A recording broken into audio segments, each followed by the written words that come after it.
ओम नमो भगवते वासुदेवाय। आज माघ माह में आप 5वें अध्याय की कथा श्रवण करने जा रहे हैं। अगर आपने अभी तक चैनल को सब्सक्राइब नहीं किया तो कृपया करके चैनल को सब्सक्राइब करें और वीडियो को अधिक से अधिक शेयर करें।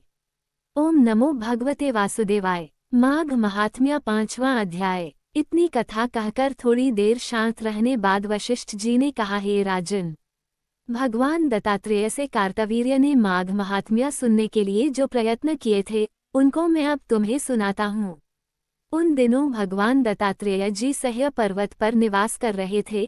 तब महिष्मति के राजा कार्तवीर्य ने जाकर उनसे निवेदन किया, हे देवेश, मैंने समस्त धर्म श्रवण किए हैं, अब आप माघ स्नान के फल का वर्णन करें। दत्तात्रेय जी बोले, हे राजन, मैं तुम्हें वो इतिहास बताता हूँ जो ब्रह्मा जी ने नारद को सुनाया था। इस भारत भूमि में जो प्राणी माघ स्नान नहीं करते उनका जन्म अकार्थ ही है। व्रत, दान, तप, यज्ञ आदि सबसे भगवान श्रीहरि उतने प्रसन्न नहीं होते जितने माघ स्नान से होते हैं। जैसे सूर्य के सामने कोई तेज नहीं टिकता, वैसे ही माघ स्नान के सामने कोई अन्य कर्म नहीं टिकता। प्राणी को चाहिए कि वह भगवान श्रीहरि को प्रसन्न करने की इच्छा से माघ स्नान अवश्य करें। मनुष्य का शरीर हाड़, मांस और रुधिर का एक ढांचा है। यह मूत्र, विष्ठा आदि दुर्गंधों से युक्त रहता है। वृद्धावस्था, शोक, विपत्ति आदि से घिरा है। मानव देह रोगों का घर है। प्राणी का स्वभाव स्वयं संतप्त रहना और दूसरों को संताप देना है। पुरुष लोभ, मोह, क्रोध, निंदा, ईर्ष्या, बैर आदि से पूर्ण है। प्राणी सत्व, तम, रज आदि तीनों दोषों से घिरा रहता है। वह स्वभावतः अधर्म की ओर अग्रसर होता है।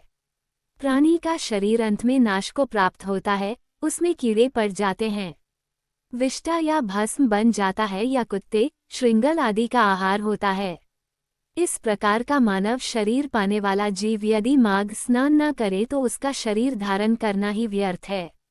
माघ स्नान से प्राणी के समस्त संचित पाप नष्ट हो जाते हैं। ब्राह्मण होकर भी जो विष्णु भगवान से प्रेम नहीं करता वह उसी प्रकार नष्ट होता है जैसे अयोग्य को श्राद्ध, ब्राह्मण विहीन क्षेत्र, आचार रहित कुल नष्ट होते हैं। कपट से भरा धर्म, क्रोध के द्वारा तपस्या, कृत संकल्प न होने के कारण ज्ञान, अभिमान से सुनी गई कथा नष्ट होती हैं। गुरु पर अविश्वास करने वाला ब्रह्मचारी और मंद अग्नि में डाली गई आहुति, अकेले किया गया स्वादिष्ट भोजन स्वतः नष्ट होते हैं।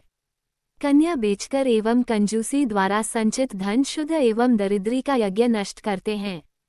जिसका अभ्यास छूट जाए वह विद्या, सदा झगड़ा करने वाला राजा, रोजी कमाने के उद्देश्य से की गई तीर्थयात्रा तथा व्रत स्वतः नष्ट हो जाते हैं। चुगली तथा झूठी वाणी, संशय, मंत्र जाप, व्याकुल चित्त से किया गया जप नष्ट है। वेद पाठ रहित मूर्ख को किया गया दान, नास्तिक का परलोक, श्रद्धा रहित किया गया धर्म कार्य व्यर्थ होता है। निर्धनता के कारण जिस प्रकार प्राणी इस लोक में समस्त सुख एवं वैभवों से वंचित रहता है, उसी प्रकार हे राजन, बिना माघ स्नान के प्राणी का जीवन तथा देह धारण करना व्यर्थ ही जानो। जो प्राणी मकर के सूर्य में उदय के समय में स्नान नहीं करता उसकी मुक्ति नहीं होती, उसके पाप नष्ट नहीं हो सकते। गौ और ब्राह्मण की हत्या करने वाला, स्वर्ण का हरण करने वाला, मदिरा पीने वाला, गुरु की भार्या से संभोग करने वाला, परस्त्रीगामी आदि 5 प्रकार के महान पापी तक माघ स्नान के द्वारा मुक्ति पा जाते हैं। उनकी ये महापाप स्वतः नष्ट होते हैं। माघ स्नान के समय जल में उतरते समय प्राणी के पाप कंपायमान हो जाते हैं। जल कहता है, मैं समस्त पापों को नष्ट कर दूंगा। जब प्राणी माघ स्नान कर लेता है तो उसके पाप नष्ट हो जाते हैं। समस्त पाप नष्ट हो जाने के कारण वह निर्मल हो जाता है। माघ स्नान प्राणी के पापों को इस प्रकार जला देता है जैसे अग्नि ईंधन को जला डालती है। हे राजन, ज्ञान, अज्ञान और प्रमोद से किए गए सभी पाप उसी तरह नष्ट हो जाते हैं जैसे सूर्य के प्रकाश से अंधकार। माघ स्नान श्रेष्ठ फल देने वाला है। जिस प्रकार विष्णु भक्ति में सभी प्राणियों का अधिकार समान है, उसी प्रकार माघ स्नान के लिए भी सभी अधिकार है। इसी कारण इसे श्रेष्ठ पापनाशक, उत्तम मंत्र और परम तप कहा जाता है। प्राणी को पूर्व जन्मों के अभ्यास द्वारा ही माघ स्नान की बुद्धि उपजती है। जिस तरह अनेकों जन्म के अभ्यास द्वारा आध्यात्मिक ज्ञान प्राप्त होता है, ज्ञान से बुद्धि उपजती है। माघ स्नान की महिमा अक्षय है। ये पवित्र जनों को भी पवित्र करता है। जो प्राणी इस स्नान को नहीं करते, वे सुख संपदा से वंचित रहते हैं, उनको संसार के सुख प्राप्त नहीं होते। हे राजन, इस परम प्रभावशाली माघ स्नान की प्राचीन कथा सुनो। कांजिका नाम की एक ब्राह्मणी भृगु वंश में हुई। वह बाल विधवा हो गई। तब उसने कठोर तप किया। विंध्याचल पर्वत पर रेवा और कपिल के संगम स्थान पर भगवान श्रीहरि की आराधना का व्रत धारण करके वहां बैठ गई। उसने अपनी समस्त इंद्रियों को जीत लिया, क्रोध को नष्ट कर, और वह एकांकी रहकर अल्पभाषणी हुई। उसने तपस्याओं के द्वारा शरीर को सुखाना आरंभ कर दिया। देवताओं को प्रसन्न करने के लिए यज्ञ किए, ब्राह्मण को यथाशक्ति दान दिया। वह आहार हेतु खेतों में से अन्न चुनती और समस्त व्रतों को नियमपूर्वक धारण करती थी। नर्मदा के पावन तट पर वह पुण्य मास बिताती थी। उस सुशील तपस्विनी ने बड़े धैर्य और संतोष के साथ माघ स्नान किए। हे राजन, काल चक्र के प्रभाव में पड़कर उस ब्राह्मणी ने उसी तीर्थ स्थान पर अपनी तापस देह त्याग दी।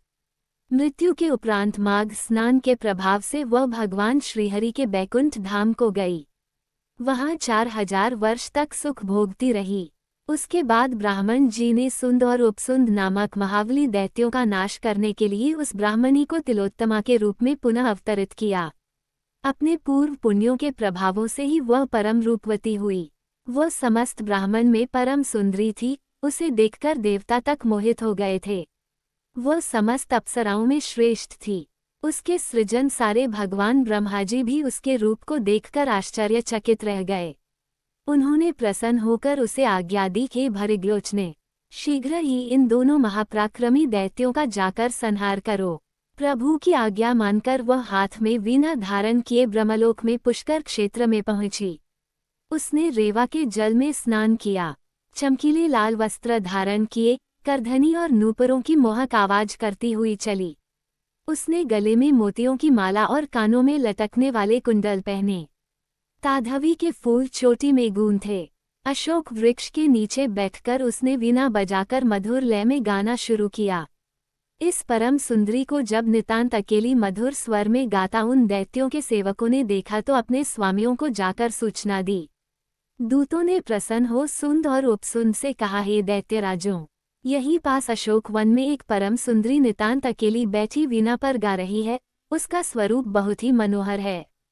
मालूम नहीं कि वह देवी है, मानवी है अथवा दानवी है। कहा नहीं जा सकता है कि वह अप्सरा है या राक्षसी है। ये नितांत सत्य है कि वह स्त्री रत्न है। आप दोनों ही स्त्री रत्नों के परखी हो, इसलिए चलकर उस मनोहर रूप धारिणी स्त्री को अवश्य देखो। दूतों के उन वचनों को सुनकर वे दोनों कामुक दैत्य तुरंत उठ बैठे। उन्होंने मदपात्र वहीं छोड़ दिए।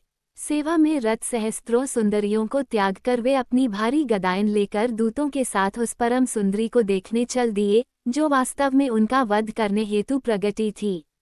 जैसे ही वे उसके सम्मुख पहुंचे, उसके मनोहर स्वरूप को देखते ही मोहित हो गए। उसके रूप, सौंदर्य, श्रृंगार और कटाक्ष ने उन दोनों के हृदय में कामाग्नि भड़का दी।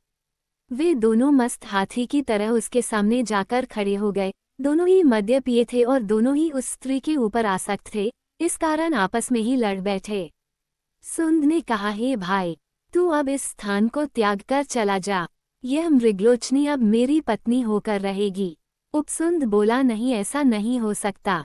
इसे तो मैं अपनी पत्नी बनाऊंगा। उसके लिए वे दोनों आपस में लड़ने लगे। दोनों अपनी गदाओं से एक दूसरे पर प्रहार करने लगे। काल की गति से वे दोनों महापराक्रमी दैत्य आपस में द्वंद्व करते हुए मारे गए। दैत्यों को मरा जान उसके साथी भागने लगे और देवता प्रसन्न हो जयकार करने लगे और अपना कार्य पूर्ण हुआ देख तिलोत्तमा सभी दिशाओं को अपने दिव्य प्रकाश से आलोकित करती हुई सीधी ब्रह्मलोक को चली गई। हे राजन, तिलोत्तमा को सकुशल आया देखकर ब्रह्माजी ने संतुष्ट होकर वरदान देते हुए कहा, हे चंद्रवदनी, मैंने तुमको सूर्य के रथ पर स्थान दिया। जब तक आकाश में सूर्य है तब तक तुम नाना प्रकार के भोगों को भोगो। इस प्रकार वह ब्राह्मणी आज तक सूर्य लोक में दिव्य भोग प्राप्त करती हुई माघ स्नान का फल प्राप्त कर रही है। हे राजन, यदि प्राणी परमगति और दिव्य भोगों की इच्छा करता है तो उसे मकर संक्रांति में स्नान करना चाहिए। माघ स्नान से उत्तम फलदायक और कोई नहीं है। इसके द्वारा प्राणी के समस्त पाप नष्ट हो जाते हैं और अनेक यज्ञों से भी कई गुना फल प्राप्त होता है। अंत समय प्राणी मोक्ष को पाता है। ओम नमो भगवते वासुदेवाय।